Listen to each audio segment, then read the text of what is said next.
한 온라인 커뮤니티에 올라온 네. 사연인데요. 고양이 알레르기를 심하게 앓았던 여성 A씨가 겪었던 사연입니다. A씨는 알레르기 유발인자를 검사할 수 있는 혈액 검사에서 고양이 알레르기 등급이 극상으로 나왔습니다. 그만큼 심각하다고 밝혔는데요. 상황이 이렇다 보니까 고양이 2마리의 집사인 그 시부모님 시댁에도 부득이하게 한 번도 방문하지 못했다고 합니다. 고양이 알레르기 등급이 극상이면 진짜 높은 거잖아요. 그렇겠죠. 그럼 뭐 예. 증상이 어떻게 나오는 거예요? 알레르기 반응의 정도가 물론 사람마다 다르긴 하겠죠. A씨의 경우에는 약을 먹어도 효과가 아예 없었다고 합니다. 그만큼 고양이 알레르기가 치명적이었는데요. 알레르기 반응이 심했을 때는 뭐 얼굴이 선풍기처럼 붓는 건 기본이고요. 호흡곤란이 온 적이 있어요. 맞아요. 그래서 의사도 조금만 늦으면 이게 쇼크사로 이어질 수도 있으니까 조심해야 한다 경고했다고 합니다. 네. 한마디로 고양이 알레르기 때문에 생명의 위협을 느낄 정도였는데요. 여기에 A씨는 결혼 전 알레르기 상태를 시부모 측에도 알렸고요.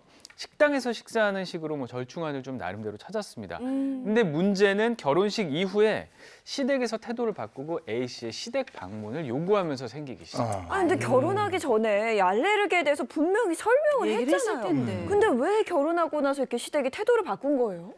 며느리의 주장은 이랬습니다. 시어머니는 깨끗하게 치우고 고양이를 방에 가두면 문제가 없으니까 시댁에 와라 이렇게 요구를 했다는데요.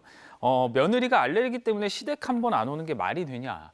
남들이 다 비웃고 욕한다. 너 같은 며느리가 어디 있냐 이렇게 하면서 A씨를 꾸짖었다고 합니다. 여기에 남편까지 거들어서 A씨를 압박을 하니까 결국 시댁 방문을 택하게 되고요. A씨는 만약에 문제 생기면 소송 걸고 이혼하겠다 미리 엄포를 했고요. 시부모와 남편 모두 동의를 했고 A씨가 그렇게 해서 시댁에 처음으로 방문을 하게 됩니다.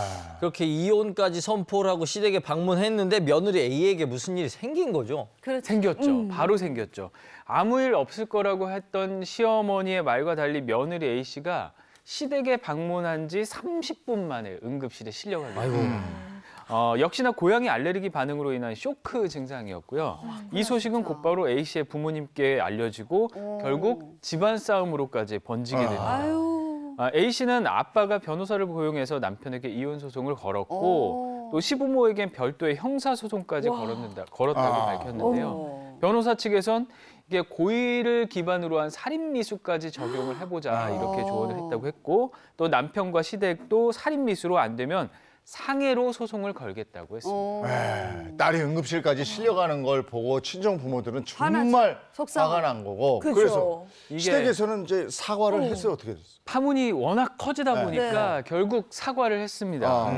며느리에게 잘못했다고 사과를 했고요. 하지만 A씨의 마음을 달래기 이미 상황이 너무 커져버렸어요. A씨는 그동안 시댁에 갈 수 없으니까 집으로 따로 모시거나 식당에서 대접을 하는 등 자기는 이제 나름대로 절충안을 마련했는데 시부모님이 고양이를 뭐 잠깐 다른 곳에 맡기거나 신경 써서 청소해주지도 않고 뭐 돈 아깝다고 아무것도 해주지 않은 걸 보고 좀 섭섭한 마음을 토로를 했습니다.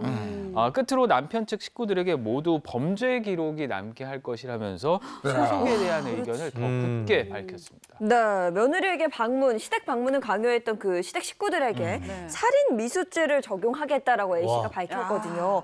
근데 보통 그 살인 미수죄라는 게 사람을 뭐 살인 혹은 해야겠다. 이게 고의성이 있어야 성립이 되는 거 아니에요? 맞아요. 살인죄, 살인미수죄 모두 다 그 행동을 하려는 어떤 목적이라든가 그런 것들, 사람, 계획이라든가 이런 목적이 사람을 죽이려는 의도가 있었느냐, 이 고의성이 중요한 판단 기준이라 성립 기준이 되거든요. 근데 고의라는 게요, 생각해보세요. 범죄자의 쉽게 말하면 속마음이잖아요. 그 행동을 하기 전에 어떤 의도로 그 행동을 했느냐.